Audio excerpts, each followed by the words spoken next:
జిజ్ఞాసురర్థార్థి జ్ఞానీచ భరతర్షభ అని పరమేశ్వరుడే చెప్పాడు.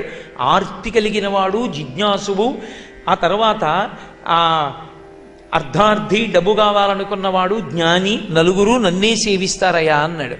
పరమేశ్వరుడి పాదములు పట్టుకోవలసిందే. కోరికలు ఉండడం తప్పు కాదు గృహస్థుకి కాకపోతే ఎవరికి ఉంటాయి కోరికలు? బట్ట మార్చుకున్నవాడు ఎన్నైనా చెప్పచ్చు, కానీ గృహస్థుకి కోరిక లేకుండా ఎలా ఉంటాడు? అలా కుదరదు. గృహస్థుకి కోరిక ఉంటుంది, కానీ పరమేశ్వరుణ్ణి అడగడానికి కూడా అర్థం ఉండాలి. ప్రతి చిన్న విషయానికి పరమేశ్వరుణ్ణి అడగకూడదు. నేను మీతో పరమ యథార్థం మనవి చేస్తున్నాను.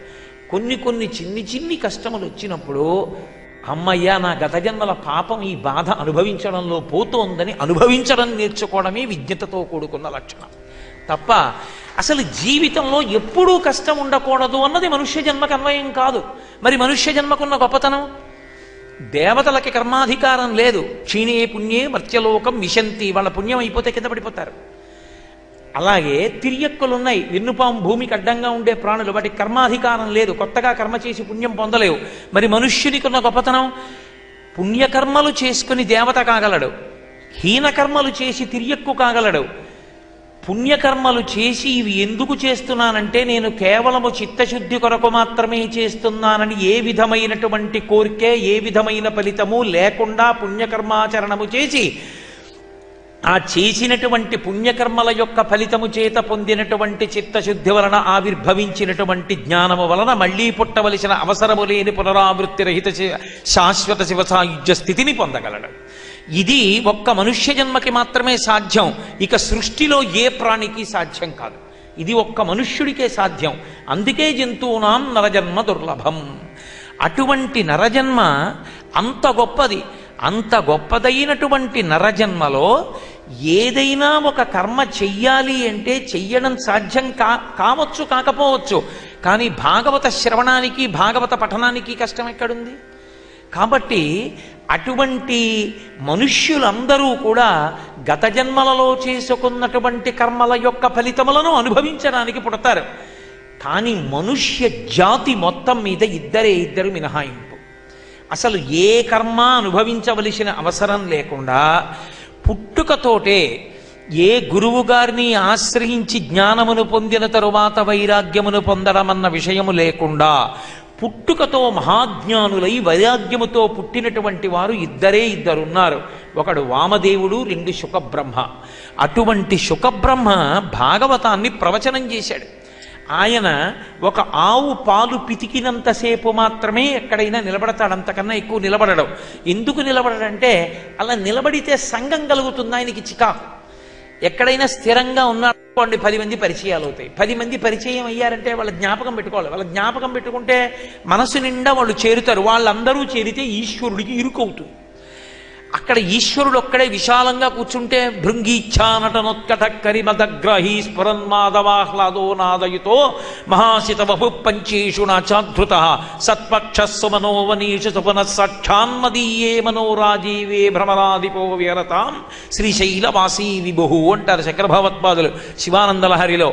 ఈ హృదయం అనేటటువంటి పద్మమంతా భక్తి అన్న మకరందముతో నిండిపోయిన నాడు భ్రమరాంబతో కూడుకున్నటువంటి మగతుమ్మెద అయినటువంటి పరమశివుడు వచ్చి విహరించి ఈ పద్మమునందున్నటువంటి భక్తి అన్న మకరందమును పానం చేస్తాడు తప్ప దీని నిండా ఇతరమైనటువంటి వ్యక్తులందరూ చేరిపోతే ఈశ్వరుడికి స్థానం ఎక్కడ ఉంటుంది? అందుకే శుకబ్రహ్మ ఎక్కడ నిలబడరు. అసలు ఆవు పాలు పితికినంతసేపు ఉండి వెళ్ళిపోతుంటాడు దిగంబరుడిగా. మహాతేజోమూర్తి సహస్ర సూర్యుల పగిది వెలిగిపోతూ ఉంటాడు. అటువంటి బ్రహ్మజ్ఞాని పుట్టుకతో అటువంటి శుకాలాపాభిరామంబు భాగవతానికి ఉన్న గొప్పతనం అది. నిగమతల్ప తరోర్గళితం ఫలం శుకముఖదామృత ద్రవ సంయుతం పిబత భాగవతం రసమాలయం ముహురహో రసికా భువి భౌతుగా. నువ్వు రసికుడవై ఉంటే చాలు, దాని యందు ఆస్తిక్య బుద్ధి ఉంటే చాలు, అది సత్యమని నమ్మగలిగితే చాలు.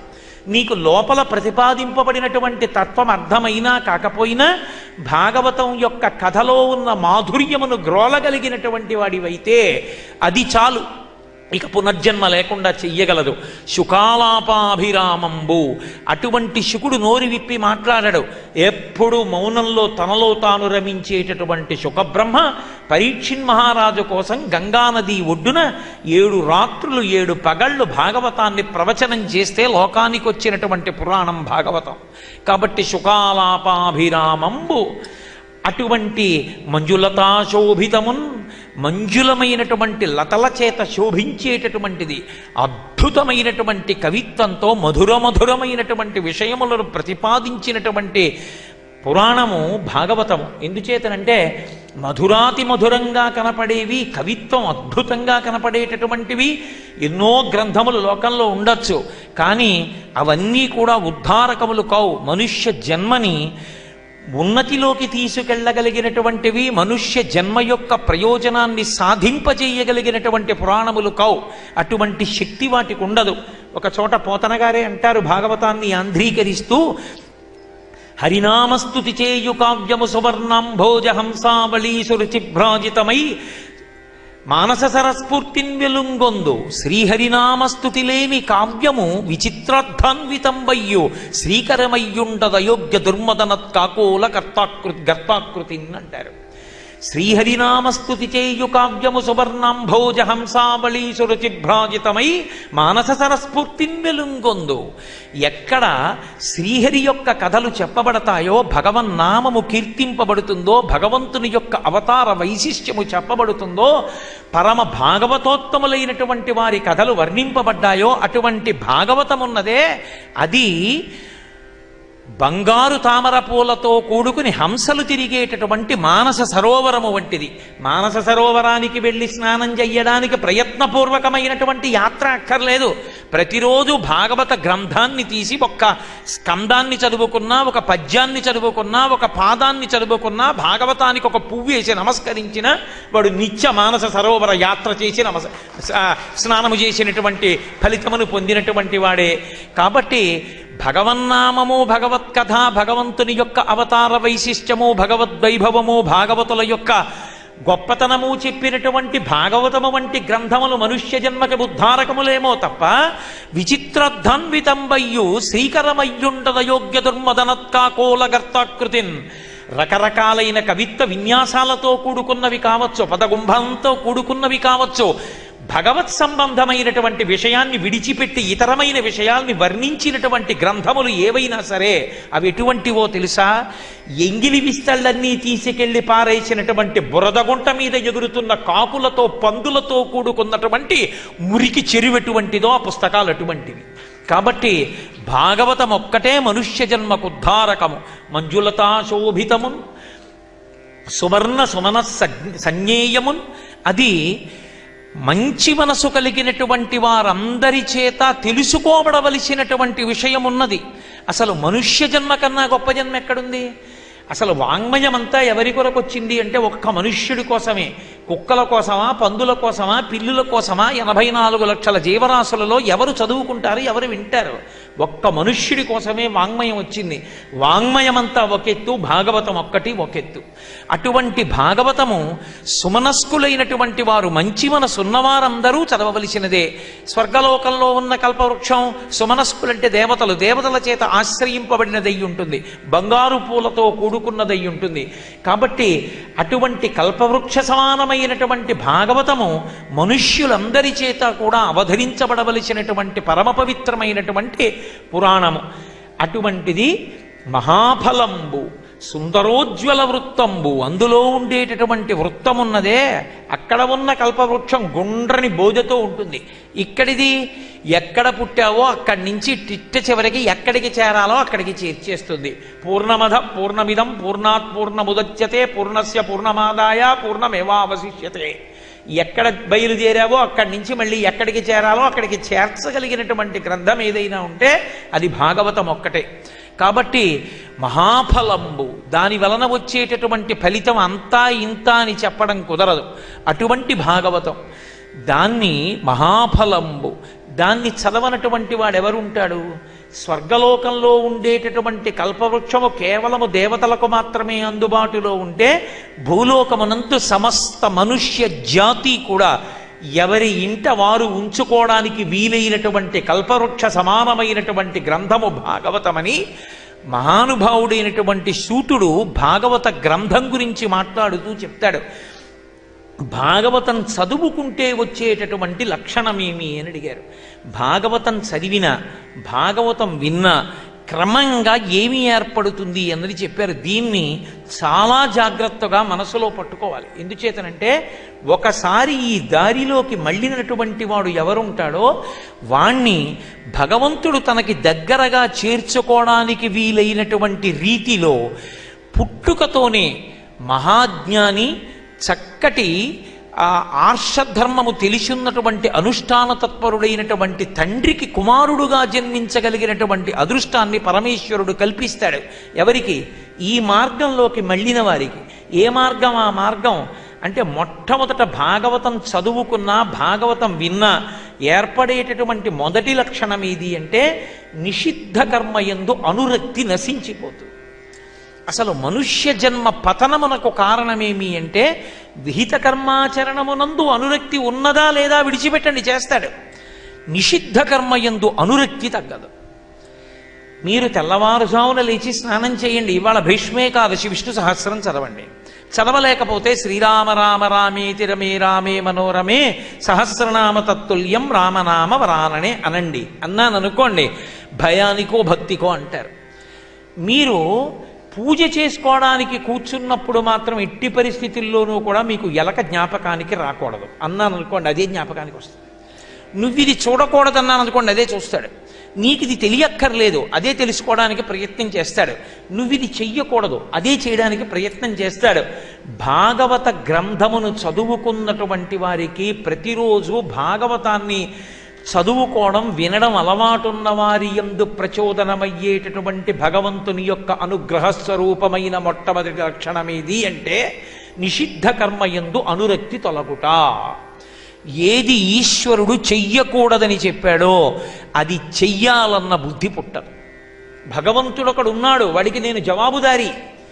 ఇవాళ కాకపోవచ్చు, 10 ఏళ్ల తర్వాతో 15 ఏళ్ల తర్వాతో నేడో రేపో కాదే నీ ఏనాటికో అంటాడు ధూర్జటి కాళహస్తీశ్వర శతకంలో.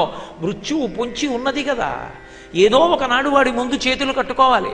ఆనాడు నేను చెయ్యొద్దన్న పని నువ్వెందుకు చేశావు అని వాడిలా వేలు చూపించి అడగవలసిన అవసరం ఉండదు. వాడే మారుస్తాడు బుద్ధిని. నిషిద్ధ కర్మయందు అనురక్తి నశించిపోతుంది. విహిత కర్మయందు అనురక్తి పెరుగుతుంది. చెయ్యవలసిన పని చెయ్యాలన్న ఉత్సాహం పెరుగుతుంది. ఈ రెండూ కలిగితే అలా ఎవరికి అనుగ్రహం కలిగిందో వారికి భగవంతుని యొక్క అనుగ్రహ విశేషం చేత సత్పురుషుల యొక్క సహవాసము కలుగుతుంది. ఎప్పుడూ భగవంతుని యందు మనసు పెట్టుకొని భగవంతుణ్ణి నమ్ముకుని బ్రతికేటటువంటి మహాపురుషులతో సంగము కలుగుతుంది. కోటి జన్మలు తపస్సు చేసి ఒక గ్రంథాలయంలో ఉన్న పుస్తకాలన్నీ చదువుకుని అనుష్ఠానం చేసి భగవంతుడి వైపుకి అడుగులు వేయడం కన్నా ఒక సత్పురుషుడితోటి సహవాసము చేత జన్మ ధన్యమవడం చాలా తేలిక. చాలా చాలా తేలిగ్గా ఈశ్వరుణ్ణి చేరిపోతాడు. అందుకే సత్సంగత్వే నిస్సంగత్వం నిస్సంగత్వే నిర్మోహత్వం నిర్మోహత్వే నిశ్చలతత్వం నిశ్చలతత్వే జీవన్ముక్తి అంటారు శంకర భగవత్పాదులు. అటువంటి సత్పురుష సహవాసము కలుగుతుంది. అటువంటి వాణ్ణి పరమేశ్వరుడు నీకు పరమ దగ్గర చేస్తాడు. వాడితో కలిసి ఉండే అవకాశము, కలిసి తిరిగే అవకాశము, కలిసి నడిచే అవకాశము భగవంతుడు నీకు కల్పిస్తాడు. ఆ కల్పించిన కారణము చేత ఏమవుతుందంటే ఆయనకి చేసిన సేవ, ఆయనతో కూడి నడిచిన నడక, ఆయన చెప్తే విన్న మాటలు ఉత్తినే పోవు. అవి రజస్తమో గుణములను నశింపచేస్తాయి. రజస్తమో గుణములు నశించిపోతే అహంకారము అడుగంటిపోతుంది. దాని కారణము చేత సత్వం ఆవిర్భవిస్తుంది. సత్వము నుండి శుద్ధ సత్వములోకి వెళ్ళి దాని వలన భక్తి, భక్తి వలన జ్ఞాన వైరాగ్యములు ఏర్పడి దాని వలన జ్ఞానం అంకురించి దాని వలన ఇక పుట్టవలసిన అవసరము లేని మోక్షస్థితిని పొందుతాడు. దీనికి రాచపాటగా మళ్ళింపు దేని వలన కలుగుతుంది అంటే భాగవత కథాశ్రవణము చేత, భాగవత గ్రంథ పఠనము చేత కలుగుతుంది. అంత రాచమార్గము వైపుకి తిప్పగలిగినటువంటి గ్రంథము భాగవత గ్రంథము. మామూలుగా మీరు ఒక ధర్మం చెయ్యాలి, ఒక పూజ చెయ్యాలి, యజ్ఞం చెయ్యాలి, యాగం చెయ్యాలి, ఒక క్రతువు చెయ్యాలి అంటే బయట ఆర్థికమైన పరిపుష్టి ఉండాలి, శరీరమునందు దారుఢ్యం ఉండాలి, చెప్తున్నటువంటి మంత్రము చేత ప్రతిపాదింపబడినటువంటి అర్థము తెలిసి ఉండాలి, చేసేటటువంటి క్రతువు భక్తితో కూడినటువంటిదై ఏ సమయమునందు ఏ కర్మ ఎలా చెయ్యాలో అలా చేస్తే ఆ కర్మ వలన ప్రీతి చెందిన భగవంతుని యొక్క అనుగ్రహం వలన ఉన్నతి కలుగుతాయి. కానీ భాగవత కథాశ్రవణమునకు అంత కష్టపడవలసినటువంటి అవసరం ఉండదు. అమరేంద్రాదుల కొల్చు భంగిజనులబ్జాక్షు సేవించగా విమల జ్ఞాన విరక్తి ముక్తినొసగున్ వేయేల భూనాథ తత్కమలాధీశు కథా సుధారస నదీ కల్లోల మాలా పరిభ్రమమెవ్వానికినైనా కర్ణయుగళీ పర్వంబు కాకుండునే. ఇవో తెలుసుకుని అనుష్ఠించి చేసి చెందవలసిన అవసరం లేకుండా ఈశ్వరుడు మంచి మార్గం వైపుకి తిప్పాలి అంటే అమరేంద్రాదుల కొల్చు భంగిజనులబ్జాక్షు సేవించగా ఏవో రకరకాలైన కోరికలతో రకరకాలైనటువంటి దేవతల్ని రకరకాలైనటువంటి మార్గాలలో కష్టపడి ఉపాసన చేసినంత కష్టపడవలసిన అవసరం లేకుండా అబ్జాక్షు సేవించగా ఆయన విమల జ్ఞాన విరక్తి ముక్తి నొసగున్ వేయేల భూనాథ తత్కమలాధీశ కథా సుధారస నదీ కల్లోలమాలా పరిభ్రమము యవ్వానికినైన కర్ణయుగళీ పర్వంబు కాకుండునే. అసలు భాగవత కథ చదువుతుంటే, భాగవతం అనేటటువంటి పురాణాన్ని వింటుంటేట ఆ అమృత ప్రవాహంలో కొట్టుకుపోతుంటే దాని మీద తేలి వెళ్ళిపోతుంటే ఒళ్ళు తెలియదుట. అబ్బా ఎంత సంతోషంగా ఉందంటాడు. ప్రపంచంలో అన్నిటికన్నా భయోద్వేగంతో కూడుకున్నది ఏది అంటే ప్రవాహంలో కొట్టుకుపోవడం. ప్రవాహంలో కొట్టుకుపోతున్నప్పుడు పైకి తేలినా అదేం సంతోషంగా ఉండదు. అయ్యి బాబోయ్ కొట్టుకుపోతున్నాను ఏమైపోతానో అన్న భయంతో ఉంటుంది. కానీ భాగవత కథా శ్రవణం చేస్తున్నప్పుడు, భాగవతాన్ని చదువుకుంటున్నప్పుడు భగవంతుడు భాగవతోత్తములు వారి యొక్క చరిత్రలు చదువుతున్నప్పుడు మనసులో కలిగేటటువంటి ఆనంద తరంగములయందు ఆ కథా సుధారస నదీ మాలా కల్లోల పరిభ్రమమునందు వెళ్ళిపోతుంటే ఎంత సంతోష తరంగాలలోనో తేలియాడుతూ కొట్టుకుపోతుంటట. ఇంకా ఇంత సంతోషంగా తరించిపోవడానికి మార్గం లోకంలో ఎక్కడుందయా? అంత తేలికైనటువంటిది భాగవత కథాశ్రవణం. చిన్న పిల్లల దగ్గర నుంచి వృద్ధుల వరకు భాగవత కథాశ్రవణం చెయ్యడానికి కావలసినటువంటి లక్షణం ఒక్కటే, ఆస్తిక్య బుద్ధి. భగవానుడున్నాడన్న నమ్మకంతో వినడమే. అందులో ప్రతిపాదింపబడినటువంటి అంతరార్థమర్థమైతే మంచిదే. ఒకవేళ అర్థము కాకపోయినప్పటికీ కేవలము నమ్మకంతో విన్నంత మాత్రం చేత అది విశేషమైన అనుగ్రహాన్ని కురిపిస్తుంది. ఏమంటే చిన్న పిల్లవాడు 101 పడగలగలిగినటువంటి కాళీయుని తలల మీద నాట్యం చేయగలడా? అనుమానం లేకుండా కృష్ణ భగవానుడు చెయ్యగలడని నమ్మి కాళీయమర్దనం విన్న వాళ్ళకి ఒకటే ఫలితం. కాళీయమర్దనంలో ప్రతిపాదింపబడినటువంటి అంతరార్థాన్ని అర్థం చేసుకోగలిగినటువంటి వాడికి అదే ఫలితం. ఉండవలసింది నమ్మకం, అదొక్కటే. కాబట్టి ముహురహో రసికా భువి భావుకాహ, ఈ భూమి యందు పుట్టినటువంటి వాడా నువ్వు భావుకుడవై రసికుడవై భాగవత గ్రంథాన్ని జుర్రుకో, తాగకు. తాగడం వేరు, త్రాగడం అంటే ఏదో పాత్రలో పోసి పాయసం ఇచ్చారనుకోండి అలా ఓకగా అలా నోట్లో పోసుకు తాగేస్తాను. అలా కాదు. ఓ కొత్తపల్లి కొబ్బరి మామిడి పండు ఇచ్చారనుకోండి, నలుగురు చూస్తున్నారన్న సిగ్గు కూడా కలగదిహ. ఆ మామిడి పండు పట్టుకుని జుర్రేసి తొక్క పక్కన పెట్టి ఆ టెంకని పళ్ళతో పీకేసి దానిలో ఉన్నటువంటి రసాన్నంతటినీ బాగా గ్రోలి దానికి ఉన్నటువంటి పీచు నిక్కబుడుచుకునేటట్టుగా పీకేసి టెంక అక్కడ పెట్టి అప్పుడు ఆ తొక్క కూడా జుర్రుకుని మళ్ళీ మరగ తిప్పి దాన్ని కూడా చేత్తో ఇలా నొక్కి రసాన్ని తాగేసి అంటుకున్న ఆ రసమున్న చేతిని కూడా నాకేసినట్టుగా జుర్రుకో భాగవతాన్ని, తప్ప తాగకు. అందుకని పిబత భాగవతం, జుర్రేసుకోవయా. భాగవతం త్రాగవలసినది కాదు, జుర్రుకోవలసింది. అటువంటి గ్రంథం భాగవతం అంటే అని అది ఇన్ని ఫలితములను ఒనగూర్చగలదు. అటువంటి భాగవత కథాశ్రవణము చెయ్యకపోతే అసలు మనుష్య జన్మ యొక్క ప్రయోజనమే నశించిపోతుంది. కాబట్టి దాని కొరకు వచ్చినటువంటి మహాద్భుతమైనటువంటి గ్రంథము భాగవత గ్రంథమని మహానుభావుడైనటువంటి సూతుడు వక్కాణిస్తాడు. చెప్తూ ఒక మాట చెప్తాడు. లోకంలో ఎన్నో పురాణములను వేదవ్యాసుడు భగవానుడు మనకు అందజేశాడు. అందులో వ్యాసుడు వేద విభాగం చేశాడు.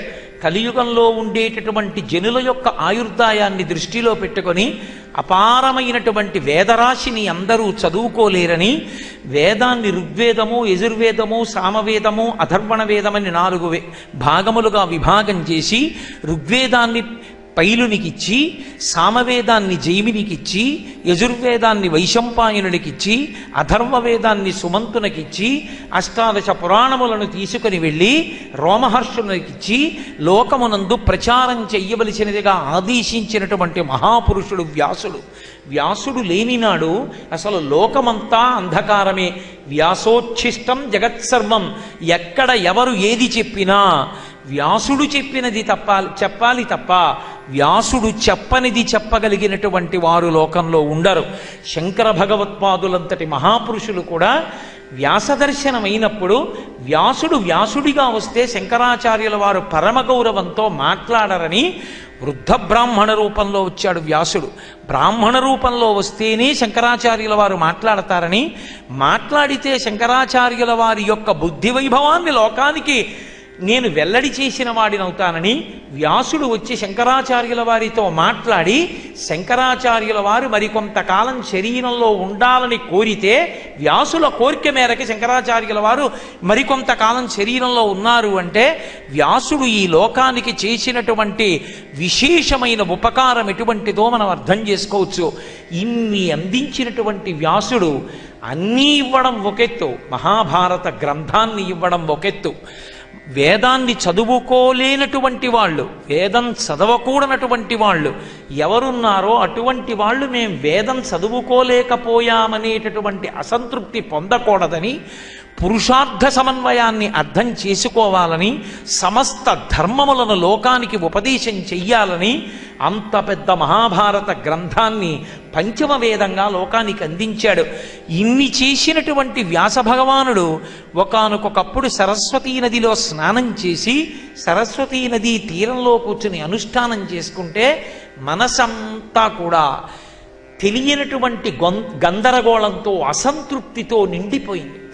ఏమి నేను లోకానికి చెయ్యగలిగినంత ఉపకారం చేశాను, నేనింత సంపాదించానని తృప్తిపడిన వారు కాదు మహాపురుషులు, నేను లోకానికంత ఉపకారం చేశానని తృప్తిపడినవాడు. ఇన్ని గ్రంథములను ఇచ్చాను, వేద విభాగం చేశాను, శిష్యులకు అందించాను, పరంపరాగతంగా అందేటట్టు చేశాను. ఇన్ని చేసినా ఇంకా నా మనసులో ఎక్కడో అసంతృప్తి గూడు కట్టుకుని ఉండిపోయింది. ఎందువల్ల నా మనసులో ఇంత అసంతృప్తి నిండి ఉండిపోయిందని ఆలోచిస్తున్నాడు. ఆలోచిస్తుండగా మెడలో అన్ని దిక్కులకు కూడా సువాసనలను వెదజల్లగలిగినటువంటి తులసిమాలను ధరించినటువంటి వాడై సప్త స్వరములు మోక్షప్రదాయకమైన స్థితిలో మోగగలిగినటువంటి మహతి అనబడేటటువంటి మహత్తరమైనటువంటి వీణను చేత ధరించినటువంటి వాడై శ్రీమన్నారాయణ నామమును పలుకుతూ నారద మహర్షి అక్కడికి విచ్చేశారు. నారద మహర్షిని చూడగానే వేదవ్యాసుడు లేచి నిలబడి నమస్కరించి అర్ఘ్యపాద్యాదులనిచ్చి సత్కరించి కూర్చోపెట్టి తన మనసులో ఉన్నటువంటి కష్టాన్ని చెప్పుకోవాలనుకున్నాడు. మహాత్ములకు చెప్పవలసిన అవసరం ఏముంటుంది?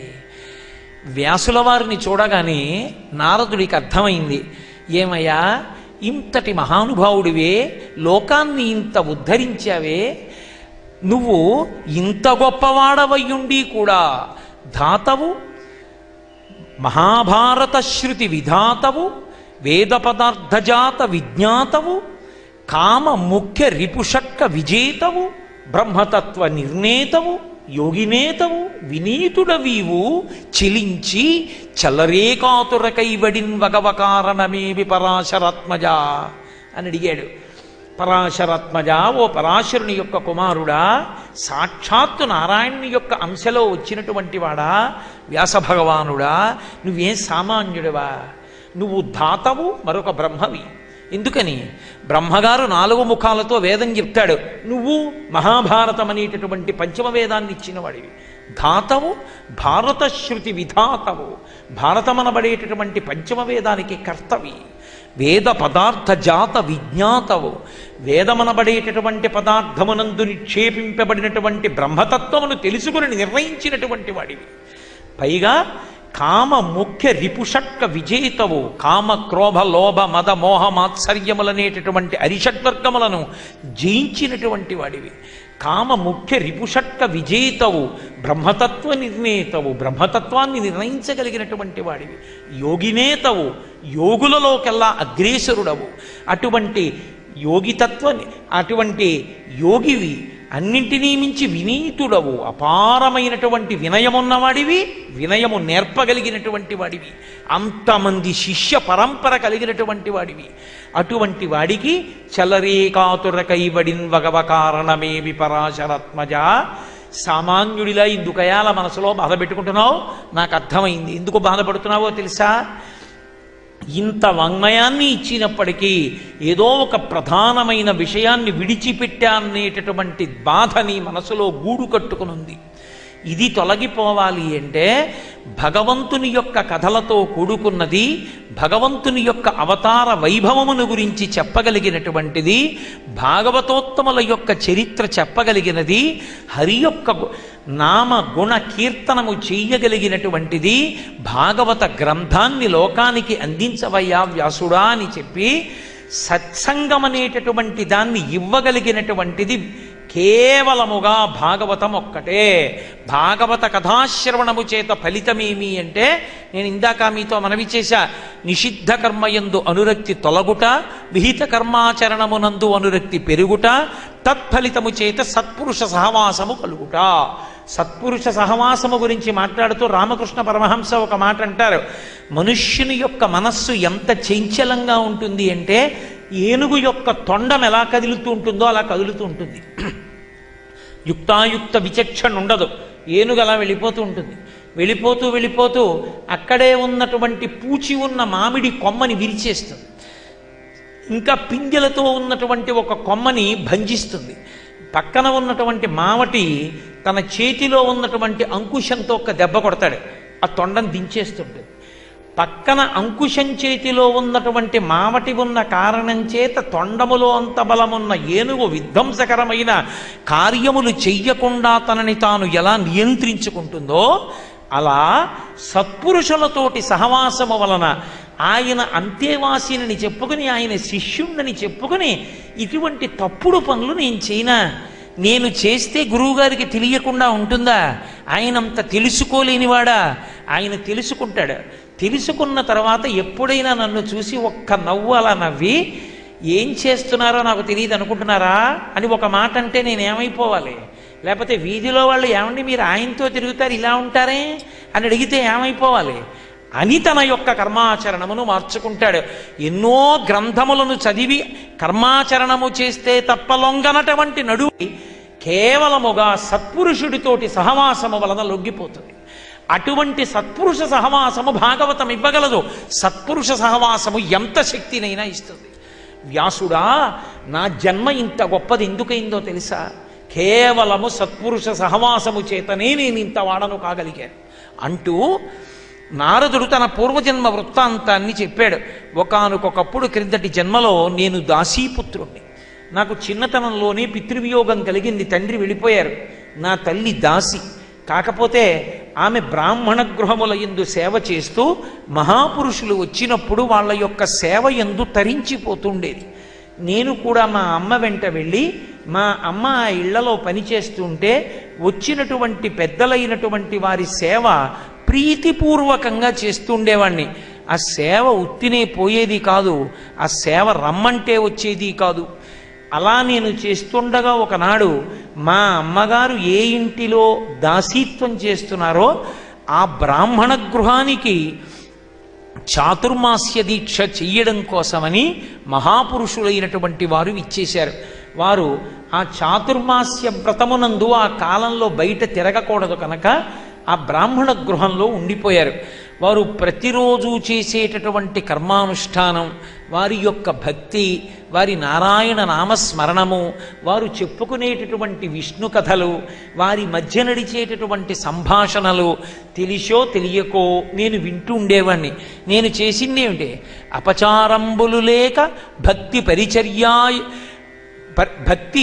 పరిచర్యాయుక్త మనస్కుండనై చపలత్వంబును మానినే చేయగా సంప్రీతులైవారు నిష్కపటత్వంబున దీనవత్సలతతో కారుణ్య సంయుక్తులై ఉపదేశించిరి నాకు ఈశ్వర రహస్యోదార విజ్ఞానమున్. అపచారంబులు లేక నిత్య పరిచర్యాభక్తియుక్తుండనై నేను ఏ అపచారము నా వలన జరగకూడదు. అపచారము జరగడం అంటే చెయ్యవలసిన పని చెయ్యవలసిన సమయానికి చెయ్యకుండా ఉండడమే అపచారం. అపచారం అంటే కేవలం ఏదో వాళ్ళ పట్ల చెయ్యకూడని పని చెయ్యడం అనుకోకండి. ఉపచారం చెయ్యాలనుకున్నవాడు అపచారం ఎందుకు చేస్తాడు? అపచారం చెయ్యాలి అంటే ప్రయత్నపూర్వకంగా ఏదో వాళ్ళని ఇబ్బంది పెట్టాలనుకున్నవాడు అసలు పరిచర్య చేయడానికి చేరడగా. మరి అపచారంబులు లేక అన్నమాట ఎలా అన్వయం అవుతుంది? అపచారంబులు లేక అంటే చెయ్యవలసిన ఉపచారాన్ని చెయ్యవలసిన సమయానికి చెయ్యకుండా ఉండడం.